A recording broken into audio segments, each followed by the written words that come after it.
Hey everybody, George here again with another episode of the In Good Spirits podcast with Chris and our friend Brian.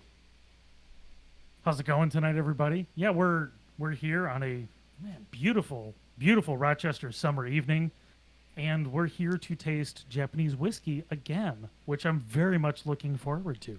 Yeah, back to Japan part 2. By the way, for anyone that was wondering, last week or however often we post this, Yeah, the cliffhanger of what I was working on blacksmithing, I grabbed it in the whole week it took. We're wearing the same clothes after a whole week. I swear. we watched everything, absolutely. Literally Oh, just my God. playing around with a screw, flattening it and twisting it, and just having fun. So I'm gonna Oh, very. pretend like this is a cocktail stirrer, because we can You pretend just need to we can need to pretend there. flatten out the end a little bit, get a little bit of get your wrist action going. It's gonna be great. Oh, I could even just turn it into a little tiny Coke spoon if I really wanted. Well, unfortunately, here we're here to talk about downers. This is the Down podcast. Yeah, no, we're not. We definitely no uppers here except for my Red Bull. That we Yeah, can talk about a lot. absolutely. Not a sponsor, but please be a sponsor. I spend too much on this shit. Give it to me for free, please. Yeah, I could go pull my can of Diet Mountain Dew, but really, my nerdery comes into the coffee side of things. We haven't talked about coffee yet on this, really, but yeah, I'm a severe coffee nerd. So maybe we'll talk about coffee stuff another time. It is just real For it. real fun story, real quick for everyone watching. When Chris and I met to talk about doing the show, and because we exchanged some texts about it, but we're like, let's sit down, grab coffee, talk about it. Now, mind you, I like coffee, but I more so like um, I like the effect of coffee in the same sense that I like my Red Bull. And I normally enjoy drinking like iced coffee or something. Like, I don't need a lot of cream or I don't need any sugar, but I just want efficiency. And we went to like the I walked into this coffee shop and I felt so out of place because I knew for a fact everyone in this place could absolutely be like, "Oh, I know 18 different varietals of coffee and where they grow." And I'm like, "It's a bean. I know it's a bean. You roasted Yes. that bean." But Chris is over here like taking sips of this coffee and like spouting out like all the wonderful things he tastes. And I'm like, "Oh, this tastes like battery acid. This is Yeah. battery acid." Well, and I think that's the fun part. So when it comes to food and drink in general, I love the analytical part of it. I love trying to taste everything. So whether it's wine, whether it's coffee, spirits, food, combined dishes, I love working through it and trying to understand it at a deeper level. And for me, coffee's super challenging. It has a lot of base flavors. And actually, when I first started tasting whiskey, I had to get over the taste of alcohol. I didn't have my first drink until I was 30. I mean, I think I was the one who gave it to you. Yeah, you actually. gave me my first full drink of Was alcohol. it chartreuse? No, in this case, it was a. It was a Highland Park 12. Ooh. That's a nice place to start, though. Yeah, Baked so a baked fun apple, fir- a lot of baked apple and smoke on that one. Nice. Yeah. Well, see, I have no recollection of it. I remember tasting it, but like I would love to actually go back to that and taste it at some point I because think we might have to then. that was my first full drink of alcohol at 30 was Highland Park 12 and then a cocktail at one of our finest cocktail bars in town, Good Luck. Was it a French 75, I think? No, I think it was ginger gin and their own house-made ginger syrup, which was like absolutely fantastic. That doesn't sound like you yet. But but I think like that's how I approach all the things that I taste is trying to get the most out of it, trying to really understand it. And that's like when we talk about coffee, that place we went to, Ugly Duck Coffee. But gives everybody the chance, if you don't know coffee, go to your specialty coffee shop in your town and try to taste it. But the challenging part with any of these tastings, and when we talk about whiskey, is getting past, 80 proof or higher of alcohol taste. Getting past that so you can taste all the amazing flavors that are beyond that. Oh, absolutely, and That's been the challenge. that's where I need to get with coffee. Like the first experience with higher end coffee was basically, oh my god, the alkalinity is killing me. I can't. Okay. Oh, I can taste a little bit of nuttiness, but it burns my senses. Yeah, and that's when I first tasted alcohol, I didn't taste all the amazing things that we're going to talk about right now. With our first spirit, which is which Japanese whiskey, George? We are doing so today. We're going to do two different whiskeys from two different Suntory distilleries. This first Okay. one is their single grain whiskey, Chita, from the Chita distillery, and it is.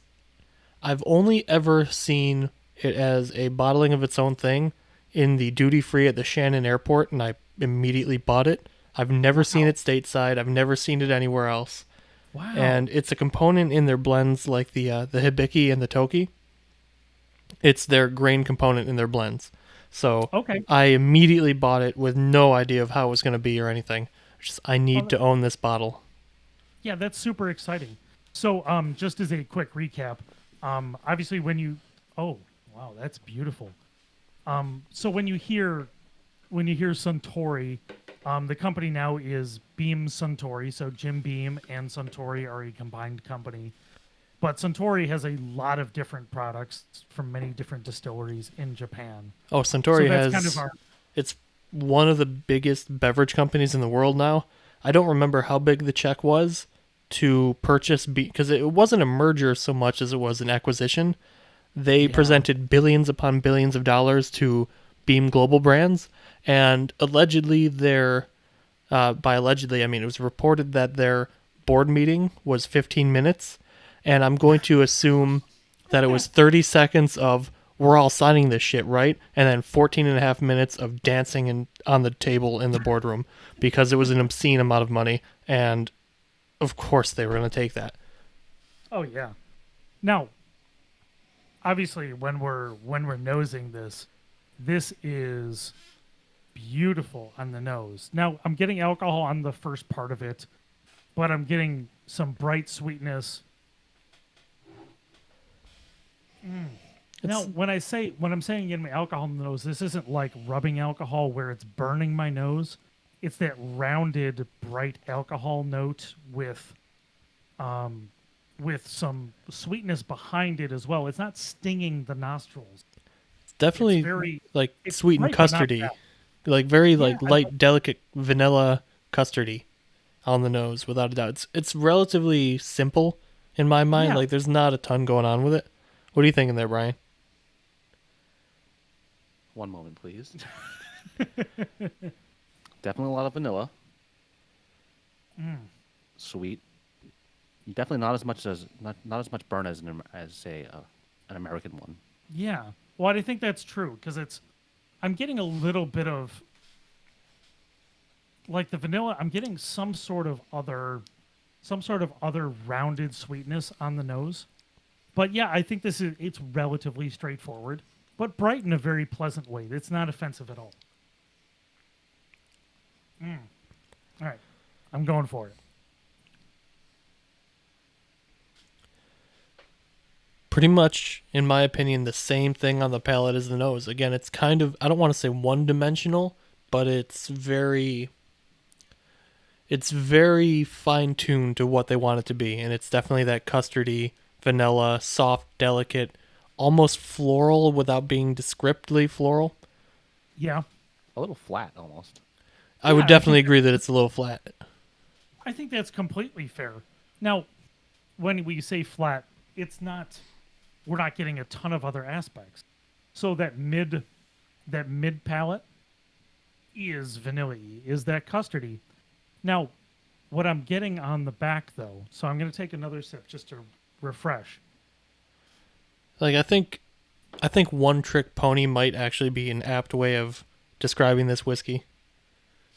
So the front of the tongue is straight vanilla custard, rice pudding, but not the riciness, but that richness.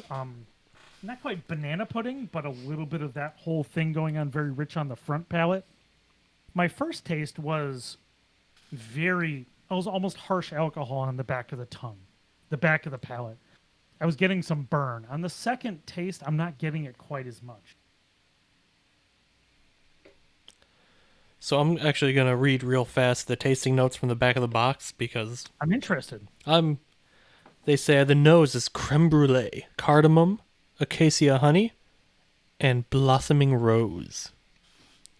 I can see the creme brulee again because of the custardiness, 100%. Yep. but I do not agree with any of the rest of it, really. I guess the rose, that little bit of floralness we're talked about, but the palate, they say, is mild and smooth, hint of mint, deep honey. I don't get any of that mint. I don't get any of the cardamom. Okay. So we're going to take... So this is one of those occasions where... Do you have water around you, George? I do not. Okay. So this is one of those occasions. I'm going to have George step away for a second and actually grab just a touch of water for this if you still have any left in your glass. Can I just spit in my glass? No. So, Not going to do that. I did a couple drops, and it rounded out a ton.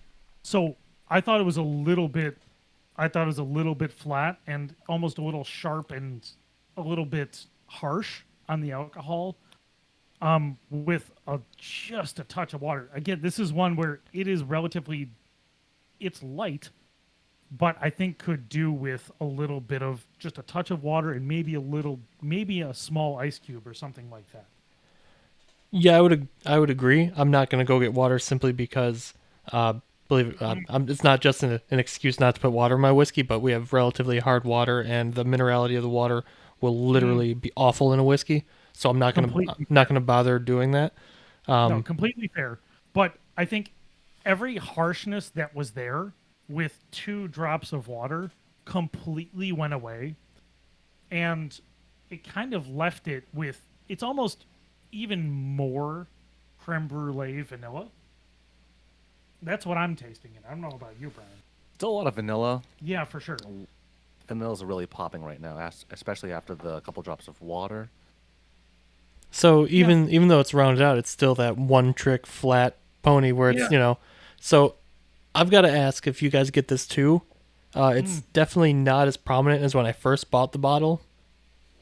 Because I've had it... when did I go to Ireland? A few years ago now, so a few years. But it's still a little bit there, and I taste it through everything. But do you get like a plasticiness, like a petrol-y, like astringency? Yeah, at the end for sure. It's very interesting now that you've mentioned it. One of my favorite wines is a Riesling, and sometimes with something with a little more age, you'll get those petrol-y notes. And now that you mention it, I am getting that right at the back of the palate. It's not dominating by any means, but I see what you mean. Right? So I'm very, very sensitive to like the petrol-y note. So when it comes to like a Riesling, especially German ones that have that end up having a lot of the petrol, it's all I taste. I can't get past it. It's dominating to me. So I don't like speaking ill of anything on camera ever, but I don't particularly love this whiskey.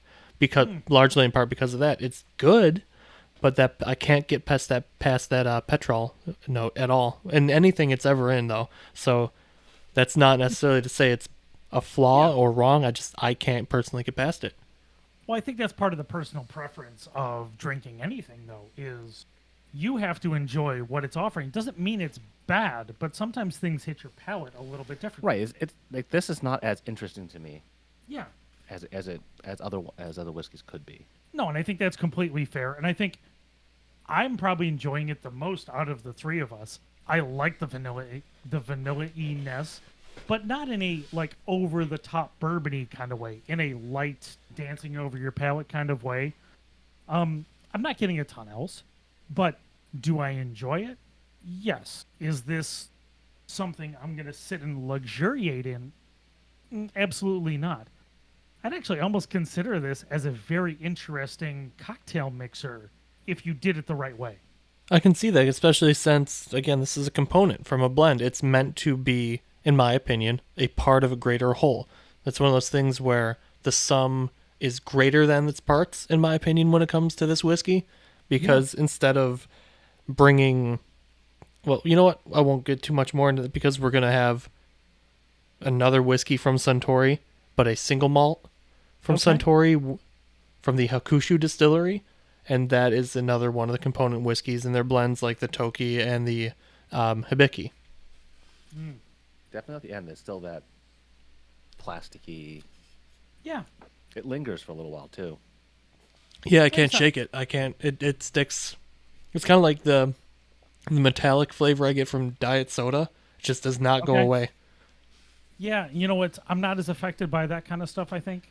Diet soda doesn't affect me in the same way. And there's a local winemaker who is very prominent as a restaurateur and a very well respected wine person. And some of his older Rieslings are dominated by petrol notes. I really enjoy them. And some other people I know who have tasted them just can't get past it. I personally I enjoy the petrol notes. I find them very pleasant. It reminds me of chewing on a Super Ball, like when you're a kid that doesn't know any better and you put it in your mouth anyway and start chewing on it. I did not ever do that because I wasn't dumb, but I'm imagining it's like I don't know what paint smells or tastes like, but I've smelled paint while painting, so I can infer what it would taste like. You know, I mean, it tastes like delicious. paint. Yeah, well, I mean, it smells delicious. I'm just not, not gonna pour it in my glass. No. Ooh. Ooh, yeah. Ooh, yeah. So, what do we have for our second? So, I'm going to say what's on your label. This is the Hakushu 12-year single malt. Hey, you could read my handwriting. All right, I'm getting better. Yeah, look at that. Yes, it is the So- Hakushu single malt, 12 years old, and there is a bit of peat to this. I was going to say, I was smelling the medicinal, those iodine notes on the, Yes. on the notes. And they've imported that peat from good old-fashioned grumpy golf playing Scotland, Yeah. where So damp it's- is a color. Yeah, and it's not dominating the nose, but it's very present. So I- what's cool about the way I've been told Hakushu does the peating of their whiskey, so to speak, is they don't peat 100% of their barley. They do runs of peated barley on the still, runs of unpeated barley on the still, and blend to taste. So they have more control over the overall experience of the is- whiskey.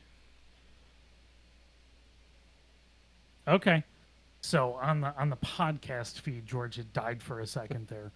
But I can absolutely see that somebody had balanced this because the smell, the nose is very balanced when it comes to the peatiness. This isn't Lafroig. This isn't something that's dominated by the peat.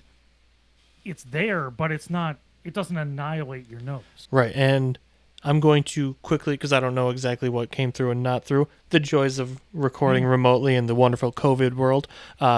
Some is peated, Yeah, of some course. is not peated, and it's blended to taste. Yeah, and that completely makes sense. Because what I'm smelling is something it's conscientious. Everything about that nose is conscientious when it comes to all of to the malt, to the smoke, to the peat. Everything is in complete balance. And I think that's a really good just word for this whiskey is balance. Absolute Yeah. balance. And again, I use this note often when it comes to the malted and the Scotch inspired whiskeys. Appley notes on the high apple notes on the nose. This isn't baked apple. I'm getting high, fresh, acidic apple on the nose. I get that more in the palate for sure. It's actually got like that the feeling you get, the reaction to the acidity of the apple, the juiciness in your mouth. Like Yeah, you I get get apple some of that. Yeah. Not cider, but apple juice. Yeah, very different. It's very different to talk about apple juice versus cider, cider. too. Because, talk about cider versus apple juice. It's very different. So when you're talking about cider, you're getting a little more acidity. You're getting those rounded flavors. You're getting... This is sweeter. Definitely Yeah. sweeter. Apple juice is less... It's more processed, and you're getting a little bit more of that clean, almost not candy, but that like not fake apple, but it's Apple concentrate, so sort of, apple yeah. concentrate. That's a great way of saying it. Yeah. But like, yeah, smoked apples that it only started to on the outside like get through, and the core of the apple, not the core, but the inner pieces of the apple are still very Yeah. fresh and alive and crisp. Whereas, but it's Imagine taking, like, starting an to. apple pie and then smoking it for a little bit, but then baking it. Yeah, like a smoked apple pie. I kind of want to smoke an apple pie now. I mean, See, I love that sounds that. pretty good, actually. It really I love does. that. Because this, now in comparison to our first one, this has a lot more sweetness to it. I'm getting, big sweetness on the front of the palate, and it's lingering through the mid palate as well. And What- on the nose. What I think's interesting about that though is the first whiskey, it was sweet in a very dessert, like custardy, creme brulee, vanilla, like really intentionally confectionery sweet. And this is like it's sweeter, but it's like a natural sweetness, like a fresh off the tree sweetness kind of thing. Yeah. And now that I taste it for a second time, it's that, we were getting that peat on the nose, but now in the middle and the end, it's pushing into the dominant part of my palate. Yeah, see, I'm doing my Jaws 3D effect right there. I'm gonna get my red and blue glasses on real quick, and like in the '90s, we'd run to Pizza Hut, beg our parents to bring us to that buffet to get the glasses with the kids meal bullshit, and run home to watch the 5 minutes of the cartoon on Saturday that's in 3D. Yeah, exactly. But Yeah, it's weird. I'm getting more peat on the palate than I am on the nose, but it's not destroying my palate kind of way. I'm really enjoying it. The peat's actually lingering a lot more. Yeah. I would say definitely lingering, but what I think is cool is the medicinal aspects of the peatiness blow off almost immediately. Like even like it's kind of even in just these few minutes of having it in the glass, it's basically gone. There's very little iodine. There's no Sharpie. It's just very, very beautiful, like delicate wafts of smoke. And I completely agree with that. Like when we talk about those, camphor notes, we talk about those intense peatiness of, the peat dominated, the Ardbegs, the Lafroigs. This is not that. This is very articulately used and merged into the rest of the palate. I'm really loving this so far. So underneath everything else, though, I get like a tropically fruit note too. Like there's the apple, but then like almost like a lychee note. It's behind the apple. It's almost unaffected by the smoke though, but like almost like a lychee note. Do you get that? It's interesting. So we just did our requisite water drop in this one, and this is one where it didn't make it any better. I'm actually getting more of the peatiness, more of the harsh alcohol notes, and I see what you mean with the lychee before. I think this is a fantastically crafted product. I'm not enjoying it with a couple drops of water in it, but it almost got too harsh.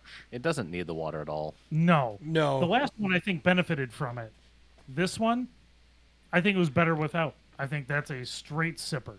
So I think here's just my philosophy on these whiskeys and why the Chita benefited from water, and this one's not. In my mind, Hakushu 12-year is a finished product.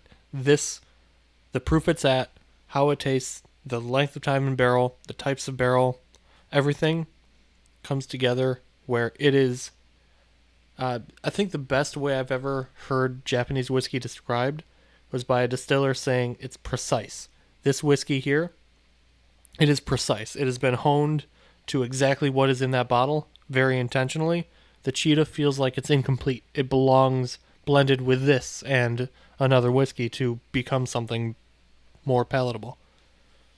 I think that's a great description description. Sorry, this is.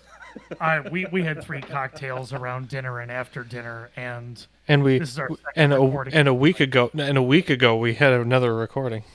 So, I think that's a very apt description, though, and I think that's something that I'd like to be more conscientious of as we go forward. Is when something is complete, when you first taste it, and it feels like something that makes complete sense. And I think when Brian and I are probably more culinary with our descriptions of things. I mean, I am much more culinary in the But- description of things. But I think it's when you taste something and on its own, it doesn't need anything else. You could try and make it better, but it doesn't need anything else. And then when you add something, sometimes it makes it worse. Like we were eating a dish recently. It was some amazing Indian food, and you add salt, and it's better and better until you get to too much, and then it didn't need it to begin with. You could stop where it was. And I think it's something to consider with anything you're tasting is how much do you love it the way it is? Should you try and change this? Should you try and improve it? And sometimes it's better. Sometimes it's worse when you add water to it. Oh, absolutely. Like we've talked about before, I think while I don't like adding water to my whiskey in general, generally speaking, bourbon, it falls apart. It doesn't need water. Water kills it. Yeah. A lot of scotch, it can open it up and bring out new experiences there. And then, as we saw today, Hakushu's already there. It's done. It is where it needs to be. It will not, the whiskey in that bottle will not get better with anything you do to it. It's done. No, that's not like when we talked about mixing the first one. I think the first one would be very interesting in a cocktail. And I would 100% recommend trying it in that context. I'd be very disappointed in you, the listener or viewer, as a person, if you mixed this one in a cocktail. It's not a good idea. There's no point in mixing this in the cocktail. You're not going to benefit the cocktail by mixing this in there. There's too much going on. And there's too much craftsmanship in it to do something like that to it. Plus, despite how rich and powerful and full this whiskey is in a way, it's very delicate too. I think pretty much anything would beat it right up. Like even the water is beating the hell out of it. No, I 100% agree. This is, and I think that's something to consider with any spirit that you're tasting. I'm looking at my cabinet while I'm talking about this. There's some that I feel very good about mixing into cocktails. Some I don't. And I think looking at those, I mean, look at that. I mean, that's a great example. So $15 what for that? bucks. Yeah. I think water almost ruins this. This one, I think it kind of tore it apart in a way that I'm not enjoying it as much. So it's something to consider when you're tasting it. Is this a complete product? But that's for you to make that decision. But really take that time to think about it and taste it before you try to mix it in a cocktail, before you add water, before you add ice to it. Well, think give an about opportunity. to bring everything to food. You taste your ingredients as you're cooking. You taste your product as you're cooking. You gotta know, you gotta know what a persimmon tastes like. But I think that's also a great chance, when we're talking about tasting things, is like, you know what? We talk about recipes, that, this cocktail is a 1-to-1-to-1 ratio. A classic Negroni is 1 part gin to 1 part Campari to 1 part sweet vermouth. But you know what? Depending on the vermouth you use, depending on the gin you use, depending on, maybe I'm not using Campari, maybe I'm using Brutto Americano. Taste the ingredients you're using and make a decision about what to do in your cocktail. And if you're tasting something like this, make an actual decision based on what you're tasting. Like, is this going to be better licked off of your wrist that you spilled it on? Or is it going to be better sitting in your fantastic tasting glass? Did you spill on Brian again? No, I spilled on my wrist. I'm Fortunately not. I'm flailing my hands around. It's been an evening of drinking, let's say that. Your gesticulations are being captured for everyone to see. Yeah, what are you going to do? So, one, I think that's a fantastic whiskey. But George, what is this? So we talked about two.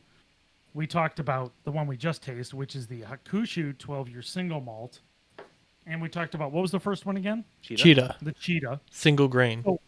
So what are our price points on these? Now the Chita you said isn't really available here in America.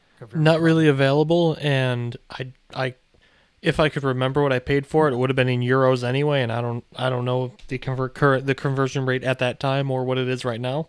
Yeah, euros are confusing. I mean, plastic dollar bills. I mean, trust me, I love them in Canada, but confusing nonetheless. I'm not going. We're not allowed to go to Europe right now anyway, so. Yeah, exactly. So what Or to about Canada. what about our second one, the Hakushu?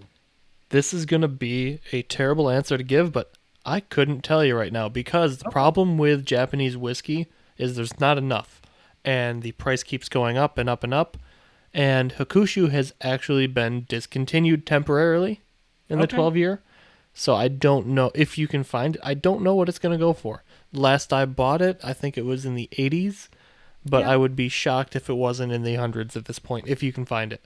But don't worry, by 2030, there will be enough Japanese whiskey to go around.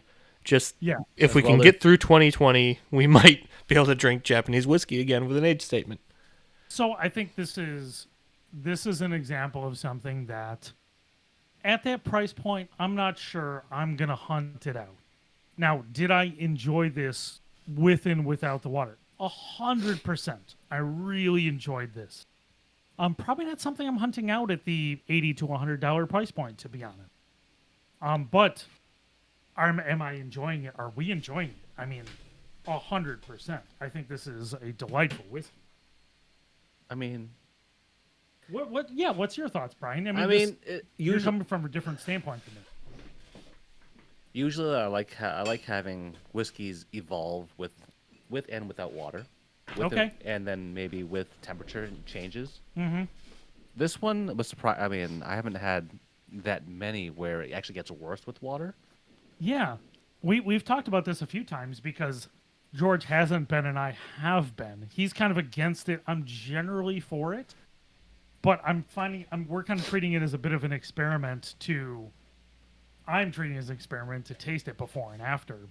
And actually, now that I'm letting it sit a little bit more, I think I like it more with than without, but that's after 5 minutes of me rambling through tasting notes. Yeah, mine's gone already.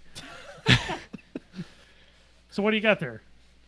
I was just thinking, this isn't what I was originally going for when I went to lean back, but I think next Japanese whiskey episode, we got to do the Hibiki, the blend. Oh, that's very nice, and it's also something that's very available. Yes, so this particular version is available pretty regularly, the Japanese Harmony. Yeah, because we're talking, both of the ones we're talking about today are, either you have to bring it in or something that's generally not available right now. Well, Hibiki or Hibiki, depending on how you pronounce it, you can find it at most of your finer local liquor stores. And it's delicious. Yeah, absolutely. It's absolutely delicious. Would you believe that Chita was part of it, though? But that makes sense. It does. No, it absolutely does. The custardiness absolutely comes from it. But I think when we do this, you're going to get like a half bottle. I hate to say. No, that makes complete sense, and I'm looking forward to tasting this part of our next Japanese whiskey episode. But for now, I think this was a very interesting one. Our first Japanese whiskey episode, we tasted some very, truly unique high-end expressions of Japanese whiskey. This time we tasted some things that aren't as available here. One that's a component, one that's finished, and I think very different expressions of Japanese whiskey, both from, as you mentioned, the Beam Suntory company. And seeing the way they process things can be very interesting in its own right. Oh yeah, and actually would be fun to do at some point too. We may as well. You know what? Why don't we, for the next Japanese whiskey episode when we do it, we've got to do the Hibiki Harmony, and then the Jim Beam Legend or Legend or however it's pronounced, because really cool. So basically, because here's me assuming things, not having actual things to back it up, but because there's no Japanese whiskey really to be had, to kind of, keep the magic of Japanese whiskey on consumers' minds while also playing around in the very populated pool of bourbon drinkers. They had Fred No distill a bunch of bourbon, and Shinji Fukuyo, the master blender for Suntory, rebarrel it into a bunch of wine casks and things, and then blend it. And I'm not going to say it's the best whiskey you'll ever have when it comes to bourbon, but it's one of the more interesting ones at a very reasonable price point. And I think Hibiki and the Legion should be our next episode of Japanese whiskey. That sounds really interesting. Sounds delicious to me. Yeah, and it's very fascinating to see that kind of resourcefulness. So I'm really looking forward to tasting that. But for now, I think we should close out this episode of In Good Spirits. So you can find me at Stromy, Twitter, Instagram, Food About Town Podcast, also on Facebook. You can find my good friend Brian as a regular guest on the Food About Town podcast, but also Chew on This, CHUE_on_this. George, where can they find you? Instagram at Whiskey Jedi with the E, because this is America, damn it. Ha ha ha. It's and hard also, to say that with a phrase. Everybody should subscribe to the In Good Spirits show on YouTube. Give us a thumbs up, subscribe. Find us on your favorite podcast app. We really appreciate it. If you can't find us somewhere that you listen to your podcast, let us know. We'll get you all set up. Otherwise, thanks for tuning into another episode of In Good Spirits. George, cheers. Cheers. Oh, hang on. I need a glass. Cheers. See ya.